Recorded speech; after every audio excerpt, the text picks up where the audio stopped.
Welcome to another conversation in People in Fundraising. This podcast features interviews with nonprofit professionals who discuss their career journeys, lessons learned, and enthusiasm for working in fundraising. And here's your host, the founder of People in Fundraising, Tim Wilson. Hello, everyone. My name is Tim Wilson. I'm the founder and host of the People in Fundraising Professional Conversations series. This is season 2 of this webcast. It's designed to give people in the nonprofit sector an opportunity to share with my audience about their career history, as well as just lessons learned going through life as well. That's why there's the emphasis on people in fundraising, kind of the human interest side of what makes us tick. And today I'm really honored to welcome Tina Tong to our podcast. Hello, Tina. Hi, Tim. So nice to see you. It's great to see you again. It's been a few years. Yes.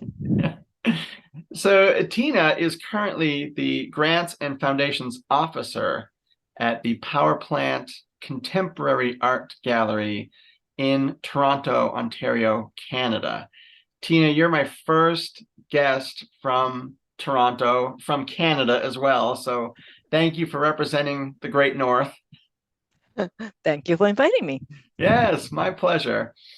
And Tina and I were connected years ago through the Prospect Development Organization, NEDRA, the New England Development Research Association in Greater Boston, when we both worked in prospect research. And I think at the time you were working at an independent school, Tina, I believe? Yes, that is correct, Concord Academy. Awesome. Well, I'm excited to hear how you entered the field and then how you got from Concord Academy to where you are today. So, Tina, if you want to take it away and tell our audience a little bit about your career journey, please. Sure. So I moved to Boston in 2006 from Canada, having lived in Canada for 7 years and not working at all in Canada. My husband and I decided to move back to the States. We studied in the States, so we lived there for a while. Actually, for quite some time. So we decided to move to Boston because he was in the biotech firm, and I wanted to go nonprofit and thought that Boston should have plenty of opportunities. Yeah. So I started informational interviews when I got to Boston. Started with I'm a Bryn Mawr alum, so we started with that group, the Bryn Mawr Alum Association, and then slowly met a lot of people, including your former boss, Sarah, which I really enjoyed, and she was very, very helpful. So I landed a job at Concord Academy as a prospect researcher. That was my first job in my fundraising career, and I loved it. I enjoyed it. I had a great time. Then I decided to move on to a different organization, and I went to Tufts and was there for very close to 5 years exactly. And I also enjoy working there. It was a bigger team at Concord Academy. It was a small shop, and it was just me basically. And then of course at Tufts we have the University Advancement Division of at one point close to 200 people, and the prospect research team or development team. I think at its heydays was like 13, 15 people. Wow! So it was a completely different environment, but it was a great place to work. And Amber Countis, actually, I will mention her as well. She was my mentor from NEDRA, and she was my hiring manager at Tufts, and then she was my director, and she's just great. Awesome. And then I got my husband wasn't. So I have to go back. Then my husband couldn't find a job in Boston, but after being laid off, and he was offered opportunity in Hong Kong. Never thought of moving. I was originally from Hong Kong. Never thought of moving back. We decided to move back, and I was not working for 2 years in Hong Kong, helping my son to acclimate to the environment yeah. So and then when I decided to look for a job, I found this an opportunity at Habitat for Humanity Hong Kong. Oh, cool. And I'll mention a bit later, but I was offered a grant writing job at Habitat, and I took it partly because that's that's pretty much the only opportunity I could get in Hong Kong for in the fundraising capacity. And they also offered me a part-time role. So I was actually working at a 3/4 time. So that helped me in raising my son ourselves instead of hiring help. So that was, yeah. That's great. But then, I mean, we knew that we were going to move back to North America at some point. But and then the last few years in Hong Kong, the political environment changed dramatically and was very, very stifling, as I would say. You almost really feel that you cannot breathe with all this draconian laws and whatnot. So we decided to move back to North America, deciding between beside the States or Canada, because we are dual citizens. And Canada sort of edged out a little bit because of its healthcare system. So here I am. Yeah, and here I am. Decide and I'm lucky and got this job fairly quickly. Within 2 months, I found a job and I'm working at the power plant, which I really enjoy. It's an art gallery, which I knew nothing when I started, but I'm still learning. I'm a little bit at a time, but the grant writing part is just pretty much the same everywhere. So and the people I work with are great, and my manager is great, so I'm happy. Oh, that's awesome. Mm-hmm. Thank you for sharing that career journey with us, Tina. Thanks. This is a little bit of a pivot because we have our set questions that you've prepared for, but I just wonder, you mentioned at the beginning wanting to work in nonprofits, and when you came to Massachusetts with your husband, you wanted to find a job in nonprofits. Can you share any insight into why you had that desire? Yes, because my I have my mother was in fundraising in Hong Kong, working to help with a Catholic hospital in Hong Kong for many, many years. What I would say is more like a grassroots fundraising. It's all volunteer. Well, they have one hired help, but the rest of all volunteer help. And then they would go for some individual giving, but mostly they do fundraising through what they call Flag Day in Hong Kong. They actually many organizations will they used to only do it on weekends, but now they do weekdays too. They would sell, I guess in the old days with actual flag, but now they sell like a little sticker. So you just offer whatever money you want to offer, and they give you a little sticker, so you can indicate that you've donated to this organization. And then they will also do some kind of called a game day, and so they would sell some tables it's like an event. And then they'll sell some tables, and then they'll have raffles and whatnot, and raise money that way. So from that, and then also my aunt at the time, one of my aunts at the time was a director of international development at University of San Francisco. So I was inspired by those two women and thought and something that I might be interested in. So I went to fundraising. Yeah. Dynamite. Well, thank you for that background. One of the reasons why I wanted to have you, Tina, on the program is that you have, as you've outlined, you've had a really richly diverse career, both in terms of institutions, the sectors you've worked in, as well as the locations, the geography. So independent schools, a large private higher education institution, Habitat for Humanity, now the power plant, art gallery, and you've been in the Boston area, Toronto, and Hong Kong. I would love for you to share maybe some moments or projects that stand out to you that have been pivotal in weaving that really diverse career journey. Well, the more opportunity arise usually, and that's why I moved around. Like I was telling you about, why we were in Hong Kong and whatnot. But there are certainly, of course, there are projects that interesting, like at Concord Academy, and we were going to do a campaign, and then unfortunately it it was not planned well, so it fell through.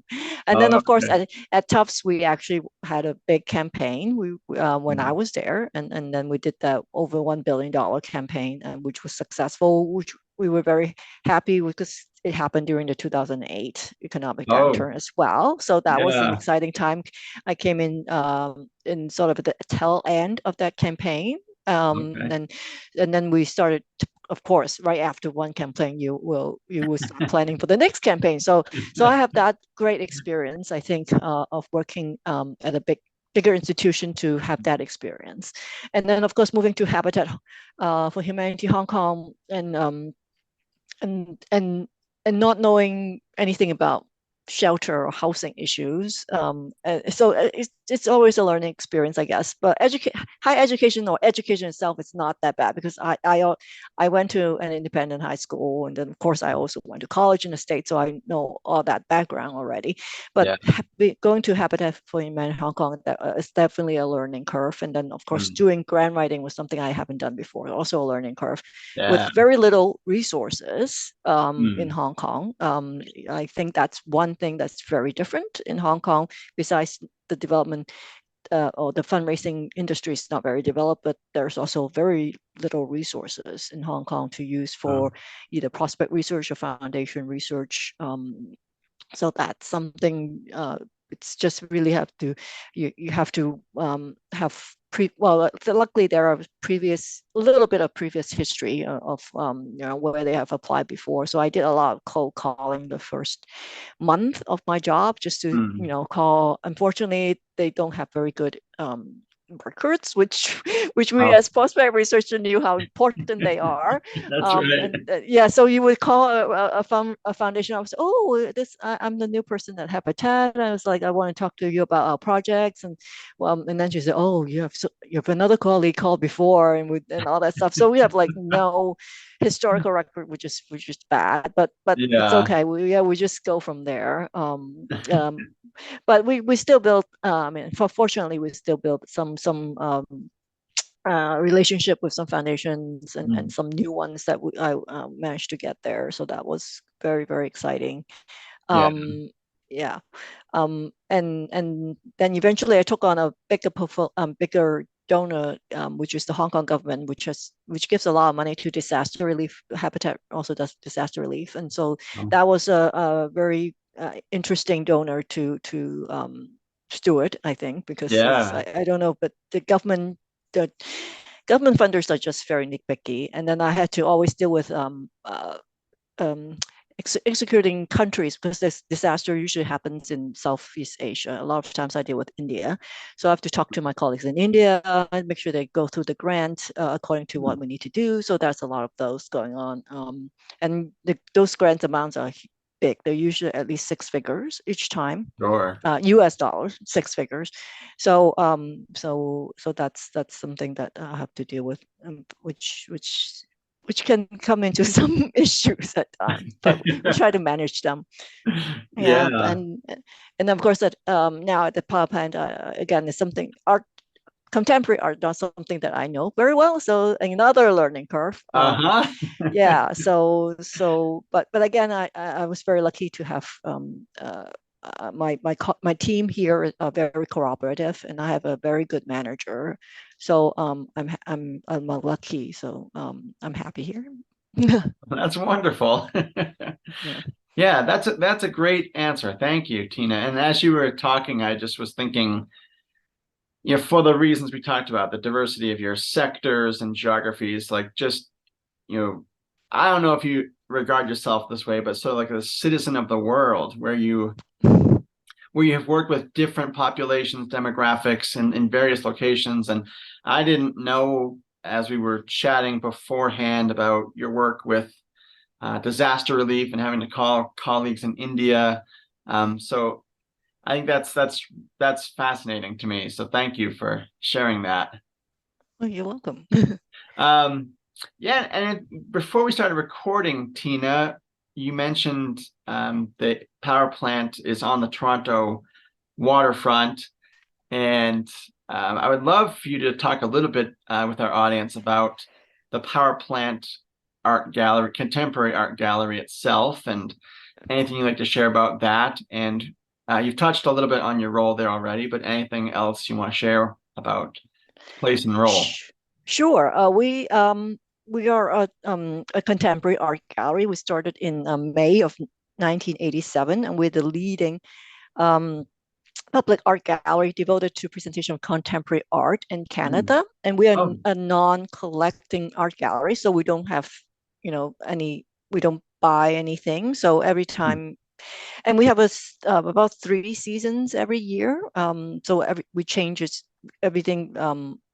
So everything changes every okay. like 3 or 4 months. So it's something new every time, which is also very exciting. Yeah. Yes. So and then besides the exhibition, besides we of course exhibit Canadian artists. So right now in the summer season, it's all Canadian artists at our gallery, but we Oh, also bring in international contemporary artists. Like next season, it's going to be a French artist and an Armenian Canadian artist, but she's actually oh, based in Egypt right now. oh, wow. So those are very exciting stuff for me to see the changes and all the different artists that we bring to the gallery. And Mm. we also have a very robust programming events schedule with each exhibition. So we have, of course, a tour twice a week. We have a Oh, kids program called Pow Kids, and then we have talks, pretty much a standard talk that goes with all the exhibition called Sunday Scenes. So we're bringing different speakers from different part of Toronto to talk about the artists and their work. oh, And cool. sometimes the artist will have a panel discussion with the curator. Mm. Depends on the artist schedule Yeah. and whatnot. So and also, we also pretty famous for our publication. So we a lot of times we publish a catalog with the exhibition. Oh, So and then we would of course sell them at our shop. But that's also a very good way of documenting contemporary art history mm. in Canada. Yeah. Yeah. So that's the art gallery. So and we are right by the harborfront. So whoever wants, whenever you're in Toronto, come look us up. Hopefully, it was during one of our seasons because we do close for at least a month to 4 to 6 weeks in between the seasons, so we can take Oh, everything down and then put the new show up. So we do oh, have a little bit downtime, so to speak. But yeah. hopefully we'll be during one of our seasons and come and take a look. Yeah. So my role is, as the title says, I do a lot of grant writing and I deal with the foundations, both private and corporate, especially if they have as a formal application process. I deal with that. If it's just a corporate sponsorship, that's someone else to deal with that. Okay. Yeah, and then I do all the government funders in Canada. We have luckily we have 3 government level art councils that support us with what we call either core granting or operating grants. So I also Okay. manage that. So I do from the whole grant process, from prospecting all the way to final reporting and stewardship. So I do Oh, everything in okay. between. So Wow. that's my role. I've got thank you. I've got an unscripted question with that. So in terms of the corporate, maybe the grant piece of it, Mm. um, are there grants from like the municipal, the provincial, and the federal government, or how does that work in Canada as you're trying to look for funding? Yes, yeah, so again, I mentioned the corporate and the private. So there is a municipal art council, a Mhm. provincial art council, and a federal art council, and Yeah. they all have different type of funding. They all have operation and core grant funding. Okay. So we apply to all, and we are recipients of all the 3 Okay. levels of art council core grant funding. But they also have other project grants funding. So like actually, just before this meeting, I have a meeting about our Canadian Art Council touring grant for one of our artists. So we do also do touring exhibitions. So after one of the exhibition is at the power plant, we sometimes will tour them to either different venues within Canada Hmm. or in the States. So one of our touring exhibition right now is in Chicago. Oh, okay. Art clubs of Chicago. So we would sometimes apply for those touring grants for some support from the Canadian Arts Council, which is the federal level. Oh, okay. Yeah. That makes sense. Thank you. Yeah. Yeah, thank you. And I would love now, Tina, if you could maybe, and you've done a bit of this already, talking about Hong Kong not having sort of the breadth of philanthropy resources earlier, but I would love to have you devote a little more time in our chat about sort of the differences and challenges you've seen in the nonprofit world with your roles in the United States and Canada and in Hong Kong. So, for example, government regulations or so the general societal or cultural attitude toward philanthropy, giving back, and given we talked about NEDRA at the beginning, if you could talk a little bit about access to nonprofit associations in the places you've worked at as well. Okay, great question.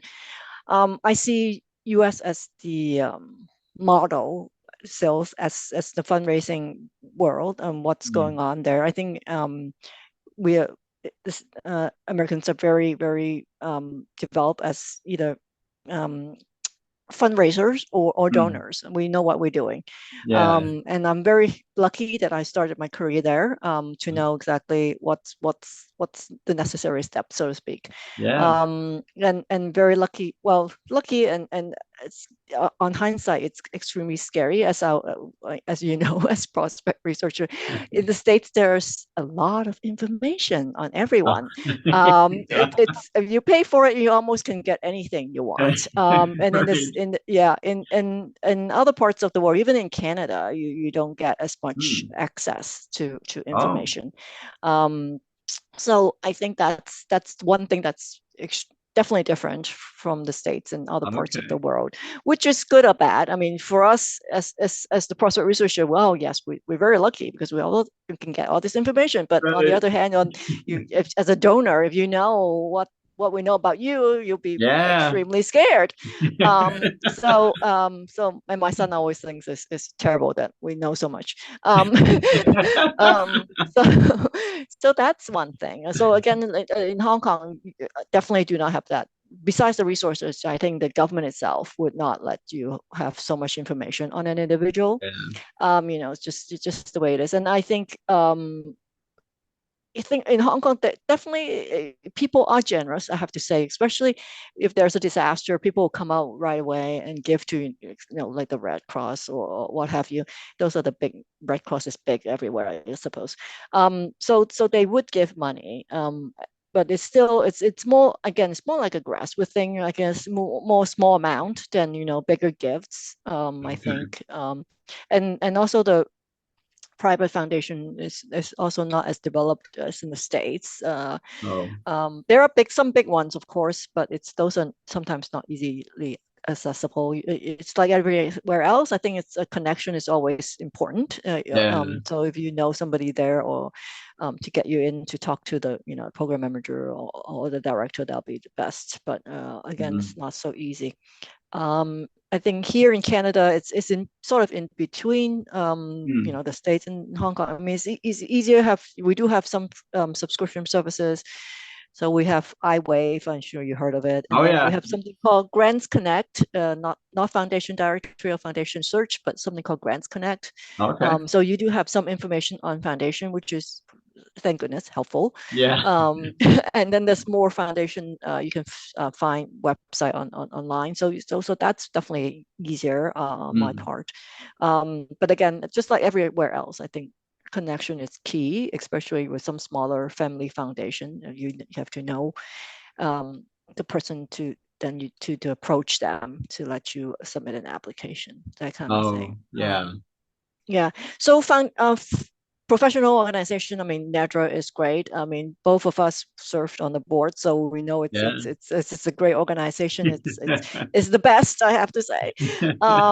So I have not found any grant writer organizations here yet, or Okay. something to that effect. I know there's one in the States. I forgot the name of it, but they also run a conference that I saw called Grant Summit.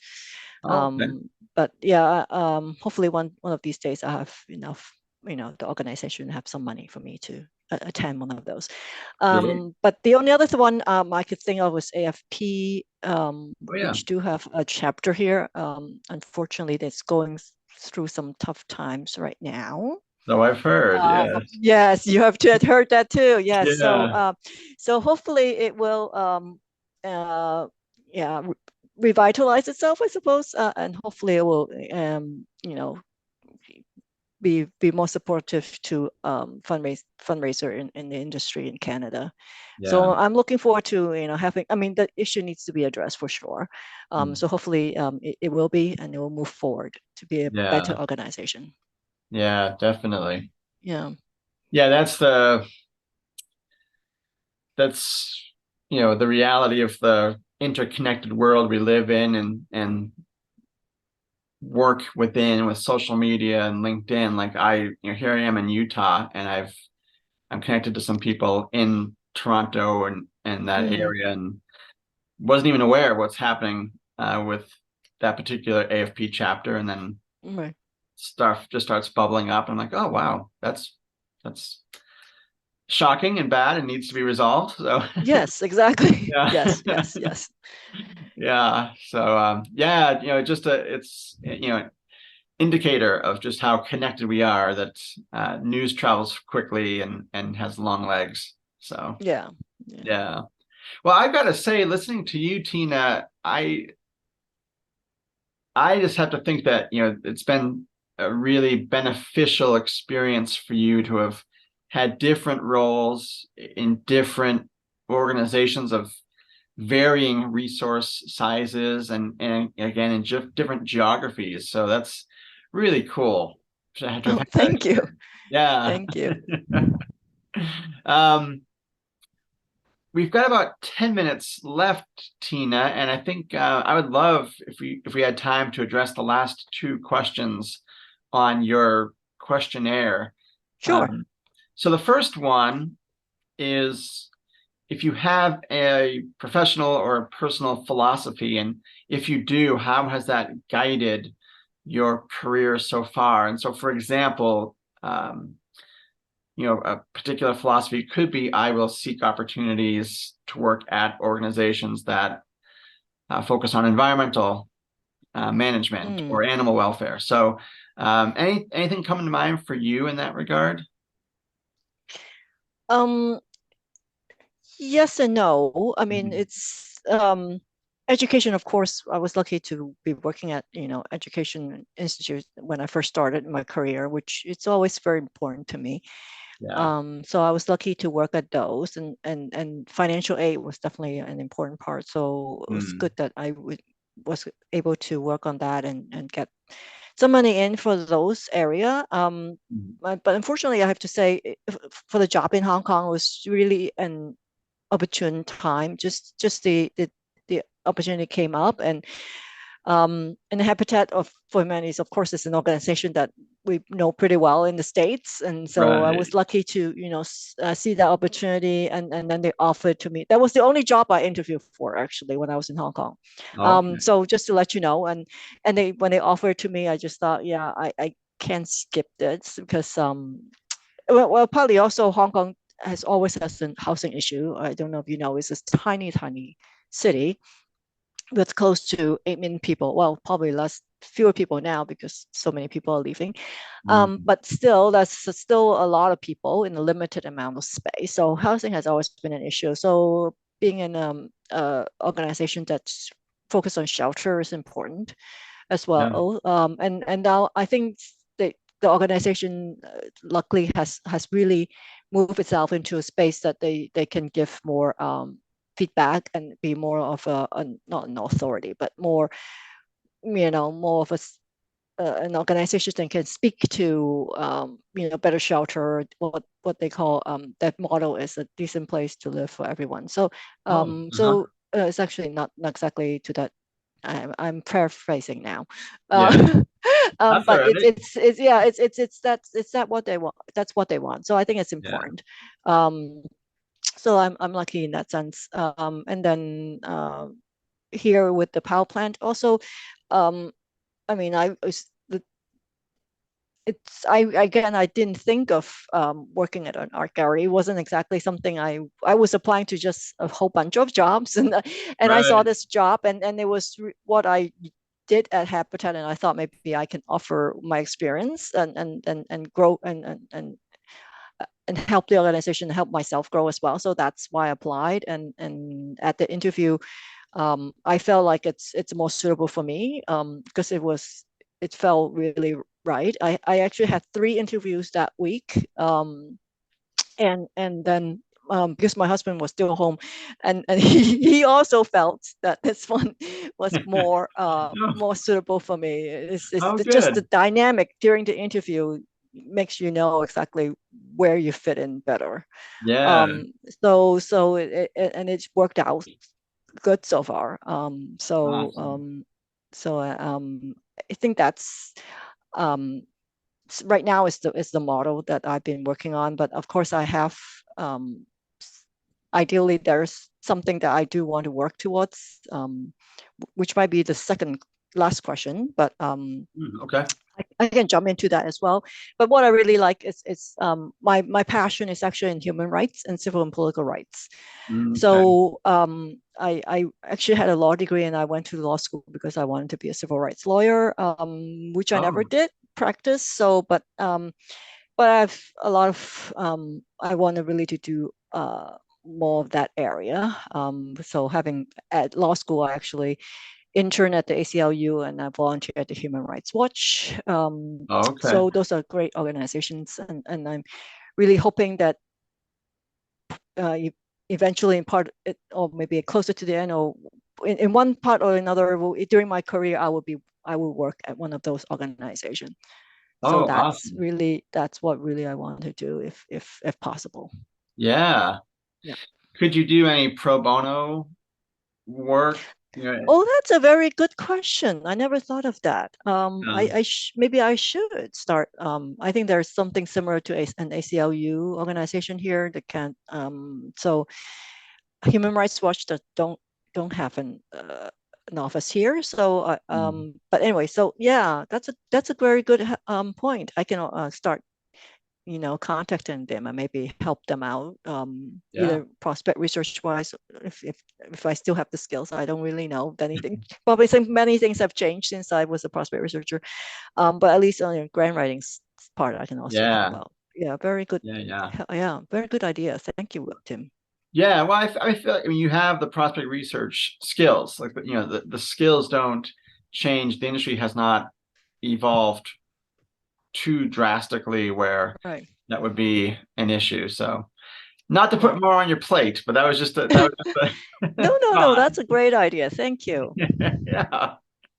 Um, and yeah, so Tina, you said you were going to get into the last question, and I appreciate that. So just to preface it, I like to draw on lots of uh, authors, journalists, scholars, and share some quotes that I find could be applicable to these nonprofit conversations. And so the last question for you comes from Maya Angelou. And her Mm-hmm. quote was, "I have found that among its other benefits, giving liberates the soul of the giver." And I really appreciate Maya Angelou's thought on that and just the succinctness, the economy of words that she uses to convey a really powerful message.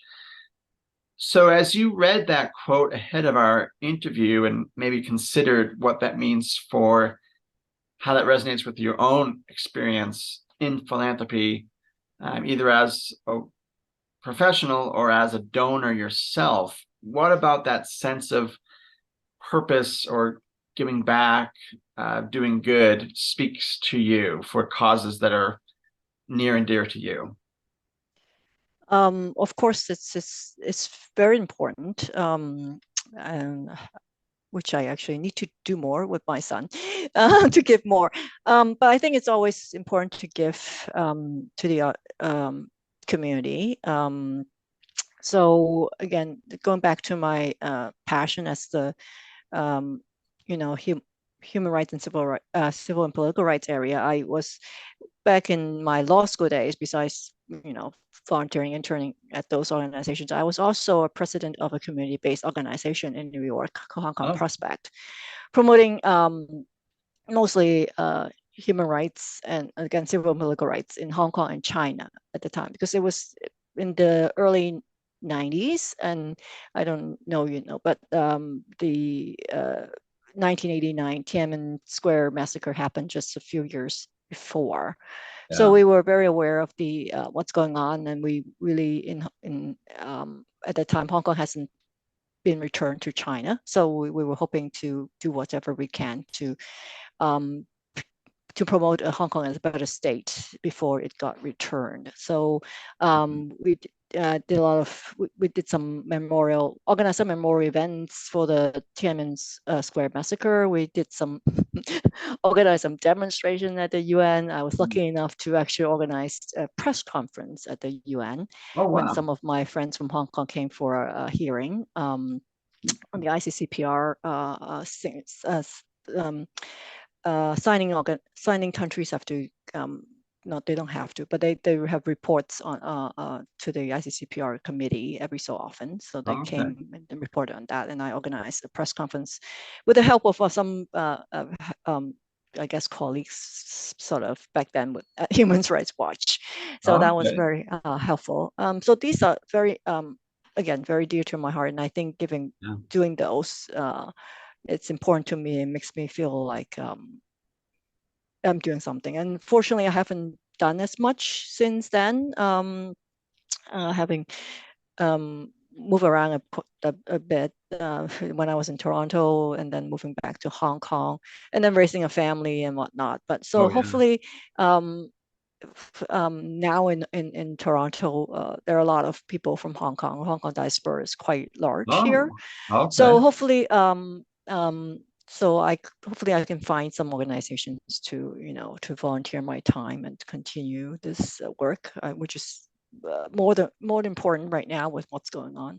Definitely. Yeah. So. Yeah.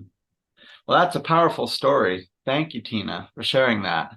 Oh, you're welcome. Yeah. Well, this has been really meaningful to reconnect with you, Tina, and to have you share your career in the various locations, and I really appreciate the preparation you've put into our conversation today. So thank you so much. Oh, thanks again, Tim, for inviting me. It was really a joy. Yeah, my pleasure. Yeah. And I'll let you know. Always, what's that? It's always good to talk to you, Tim. Likewise. Oh, and Sarah Hall says hi back. Oh, thank you. Yes. Thank you. I just remember Sarah was such fun. Yeah. She was my manager at Harvard Business School for 12 years. So yeah, again, I was saying to you earlier in our other conversation, I just never thought you would leave Harvard. But now you're in Utah, so yes. My dad was like, "What you're leaving Harvard?" Yeah, but but change can be good. Yeah, absolutely. And I don't think I would be doing this people in fundraising if I was still in that sort of stage of my career, or that place, both professionally and personally. My wife and I have 4 kids, and they were younger when I was still at HBS. So yeah, they're a little more independent now, and I've got a little more benefit of time in my schedule. So that's good. And kudos to you for 4 kids. My goodness. I always admire anybody with more than one. So 4 times admiration, Tim. Well, thank you. Thank you so much. Well, no, Tina, thank you, Tim. Yeah, this has been a real delight. And thank you to our people in fundraising audience for your support of these conversations. I'll be excited to share Tina's live on LinkedIn and YouTube in the fall of 2023. So look for it then. And Tina, let's stay in touch. Yes, let's do. Awesome. Have a great rest of your summer.